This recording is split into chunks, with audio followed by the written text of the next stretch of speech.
Class में आप सभी का स्वागत है। अध्याय 1 कक्षा 11 रसायन की मूल अवधारणा। आज हम शुरू कर रहे हैं कृषि रसायन विज्ञान एग्रीकल्चर केमिस्ट्री, जिसमें पहला अध्याय जो है वो है रसायन की मूल अवधारणा, बेसिक कॉन्सेप्ट ऑफ केमिस्ट्री। ठीक है, इसके बारे में आज की क्लास में बात करेंगे और आप सभी का स्वागत है Himanshu Chaubisa institute YouTube channel पर।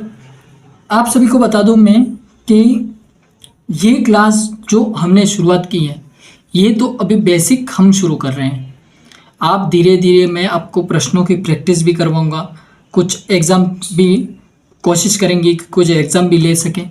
तो कुछ इस प्रकार से फॉर्मेट मैंने तैयार किया है और आप सभी यदि सपोर्ट दिखाएंगे तो उस फॉर्मेट पर अपन काम करते रहेंगे। ठीक है, सबसे पहले हमने जैसे कि सिलेबस में बात की थी कि रसायन की मूल अवधारणा अध्याय 1 में हमें रसायन के बारे में और रसायन का दैनिक जीवन में महत्व क्या है और कृषि में महत्व क्या है, इनके बारे में हमें पढ़ना है। तो उसी को मैं आज इस क्लास में लेके आया हूँ। सबसे पहले हम रसायन केमिस्ट्री के बारे में बात करेंगे। रसायन केमिस्ट्री के बारे में जब बात आती है तो द्रव्य की संरचना तथा उसमें होने वाले परिवर्तनों के अध्ययन एवं सुव्यवस्थित ज्ञान को रसायन कहते हैं। यानी कि मान लीजिए कोई द्रव्य है, उसकी संरचना कैसी है, उसका स्ट्रक्चर किस प्रकार से और उसमें होने वाले परिवर्तन क्या है, उसमें जो आने वाले चेंजेस किस प्रकार से होंगे, उसके जब हम स्टडी करते हैं, उसका पढ़ते हैं, तो उसी के ज्ञान को क्या कहते हैं, रसायन केमिस्ट्री कहते हैं। ठीक है, कॉन्सेप्ट क्लियर होगा। एक द्रव्य की संरचना देखी जाती है कि वो ठोस है, लिक्विड है या गैस फॉर्म में है। ठीक है, उसके बाद में उसमें होने वाले जो चेंजेस होंगे, परिवर्तन जो होंगे, तो उसका अध्ययन हम कह सकते हैं कि जिस विज्ञान में करेंगे और जिस एक अपनी विषय में करेंगे तो उसको हम क्या कहेंगे, रसायन कहते हैं। तो उसी के सुव्यवस्थित ज्ञान को रसायन कहा जाता है। ठीक है, रसायन को हम विस्तृत रूप से इस प्रकार परिभाषित कर सकते हैं कि रसायन विज्ञान की वह शाखा जिसमें पदार्थों की विभिन्न गुणों, वर्गीकरण, संगठन, विभिन्न ऊर्जाओं के प्रभाव से होने वाले क्रियाओं एवं अभिक्रियाओं का सुव्यवस्थित अध्ययन किया जाता है। यहाँ पर ये हमें ये समझाने की कोशिश कर रहा है कि जब हम रसायन विज्ञान की बात करते हैं तो उसमें जो पदार्थ होते हैं, मटेरियल जो होता है, उसके जो गुण होते हैं, उन गुणों और वर्गीकरण यानी कि उनमें कुछ न कुछ क्लासिफिकेशन होता है और उसके बाद में उनका संगठन होता है और उनके द्वारा विभिन्न ऊर्जाओं के प्रभाव से होने वाली जो क्रिया होती है, अभिक्रिया होती है, रिएक्शंस होते हैं, उनके सुव्यवस्थित अध्ययन को क्या कहा जाता है, रसायन कहते हैं। ठीक है, कॉन्सेप्ट क्लियर होगा, यहाँ तक समझ में आ गया होगा। आगे बढ़ते थोड़ा सा। अब देखिए अगला पॉइंट, रसायन के विकास में प्राचीन काल से ही भारतीय वैज्ञानिकों के योगदान का एक गौरवशाली इतिहास रहा है। यानी कि रसायन जो है इसका जब डेवलपमेंट हुआ उसी समय से भारत जो है वो प्राचीन काल से ही भारत के वैज्ञानिक इस काम में गौरवशाली रहे हैं, यानी कि उत्तीर्ण रहे, उत्तम रहे या प्रथम रहे। ठीक है, ये कुछ सामान्य जानकारी के लिए पॉइंट था।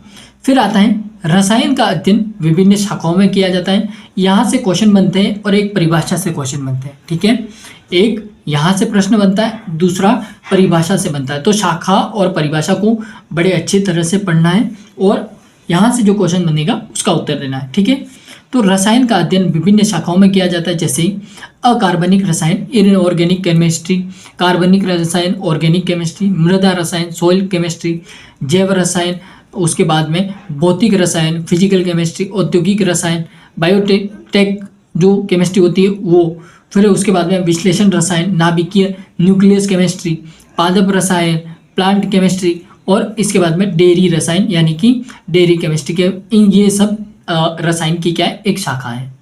तो इसकी विभिन्न प्रकार की शाखाएं, इन सभी के बारे में आपको ध्यान में होना बहुत ज़रूरी है। यहाँ तक बात बिल्कुल क्लियर होगी। अभी तक हमने पढ़ा तो यहाँ पर शाखाएं कितनी थी, 1 2 3 4 5 6 और 7 8 9 और 10 शाखाएं। रसायन की कुल कितनी शाखाएं, 10 शाखाएं। कौन कौन सी, अकार्बनिक, कार्बनिक, मृदा रसायन, जैव रसायन, भौतिक रसायन, औद्योगिक रसायन, विश्लेषण रसायन, नाभिकीय रसायन, पादप रसायन एवं डेयरी रसायन। ठीक है, अब हम थोड़ा सा आगे बढ़ते हैं और बात करते हैं कि रसायन का दैनिक जीवन में क्या महत्व है। ठीक है, तो यहाँ पर विद्यार्थियों थोड़ा सा ध्यान दीजिएगा कि importance of chemistry in daily life. तो रासायनिक कारखाने जो होते हैं, उनमें अनेक पदार्थों का निर्माण करने में सक्षम है। रासायनिक कारखाने जो होते हैं वो जो पदार्थ बनाने में, उन पदार्थों के निर्माण में क्या होते हैं, सक्षम होते हैं, जिनका हमारे दैनिक जीवन में बहुत उपयोग होता है। कुछ ऐसे पदार्थ होते हैं जो लगातार हमारे जीवन में उनका प्रयोग होता रहता है। ठीक है, आगे बढ़ते हैं थोड़ा सा। प्रकृति में अनेक पदार्थ उपस्थित हैं। प्रकृति में क्या है, अनेक पदार्थ उपस्थित हैं, परंतु बड़ी संख्या में पदार्थ कृत्रिम ढंग से प्राप्त किए जा रहे हैं। यानी कि जो नेचुरल जो मटेरियल है, नेचुरल जो प्रोडक्ट हैं, उसको छोड़ करके अभी के समय में फिलहाल की स्थिति में बड़ी मात्रा में क्या हो रहा है, आर्टिफिशियल मटेरियल और आर्टिफिशियल प्रोडक्ट तैयार किए जा रहे हैं। ठीक है, जल साधारण नमक, तांबा, चांदी, सोना, कोयला, गंधक और पेट्रोलियम प्राकृतिक रूप में प्राप्त होने वाले पदार्थों के उदाहरण हैं। ये जितने भी आप पदार्थ देख रहे हैं ये सभी क्या है, प्राकृतिक है, नेचुरल मटेरियल है। तो जल साधारण नमक हो गया, तांबा हो गया, चांदी हो गई, सोना, कोयला, गंधक और पेट्रोलियम प्राकृतिक रूप में प्राप्त होने वाले पदार्थों के उदाहरण हैं। फिर अगला पॉइंट है कपड़े धोने वाला सोडा, पेट्रोल, स्प्रिट, गंधक का अम्ल एवं नीला तोता इत्यादि ये जो है ये उत्पादित पदार्थ हैं। यानी कि इनको उत्पादित किया जाता है, इनको बनाया जाता है। ठीक है, तो ये एक आर्टिफिशियल प्रोडक्ट है, मटेरियल है। ठीक है, थोड़ा सा और आगे बढ़ते हैं, यहाँ तक बात समझ में आ गई होगी। अगला है रसायनज्ञों ने प्रयोगशाला में अनेक ऐसे पदार्थ खोजे और उत्पादित किए हैं जो प्रकृति में उपस्थित नहीं है। इनमें से कई पदार्थों में प्राकृतिक पदार्थों का स्थान ले लिया है। उदाहरण, कुछ समय पहले प्लास्टिक तथा कृत्रिम रेशे जैसे पदार्थों में हम अनभिज्ञ थे, यानी कि हमें कब कुछ पता ही नहीं था उस समय पर, लेकिन परंतु आज वे मनुष्यों के प्रत्येक कार्य क्षेत्र में उपयोग आते हैं। जैसे पेन हो गया, चश्मे की फ्रेम होगी, प्याले हो गए, बाल्टियाँ होगी, खिलौने आदि प्लास्टिक के बनते हैं। ठीक है, थोड़ा सा और आगे देखते हैं अगला पॉइंट।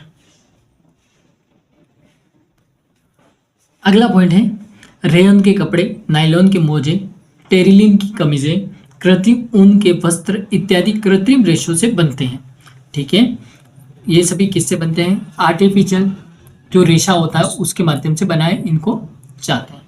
ठीक है, अब देखिए लास्ट पॉइंट है इसका, रसायन से एसिटिक अम्ल, साइट्रिक अम्ल, मैलिक अम्ल आदि का निर्माण किया जाता है। हमारे दैनिक जीवन में अनेक धातुएं विभिन्न उद्देश्यों से प्राप्त की जाती है, जैसे लोहा, तांबा, पीतल, स्टील, सोना। ये अनेक रासायनिक क्रियाओं के पश्चात प्राप्त होते हैं, जिनका उपयोग हमारे स्वास्थ्यवर्धक औषधियों में काम में लिया जाता है। तो अभी हमने बात की, एक तो परिभाषा, एक शाखाएं और एक दैनिक जीवन में रसायन का क्या उपयोग है। इन 3 टॉपिक को हमने आज की इस क्लास में डिस्कस किया था। अब मैं आपको बता दूं, ये जो अभी तक हमने पढ़ा है इसको आपको पढ़ के आना है, और यदि कल कुछ संडे है तो टेस्ट वगैरह का कुछ रखना हो तो कमेंट्स में बता देना। बाकी मिलते हैं नई क्लास के माध्यम से, और नोट्स आपको चाहिए तो कमेंट्स कर देना। नोट्स के लिए मैं कोशिश भी कर रहा हूँ कि एक बुक बनाऊँ, उस बुक के माध्यम से आपको नोट्स प्रोवाइड करूँ या फिर PDF में करूँ, जैसा आपको उचित लगे बता देना कमेंट्स के माध्यम से। ठीक है, मिलते हैं जल्द ही, धन्यवाद।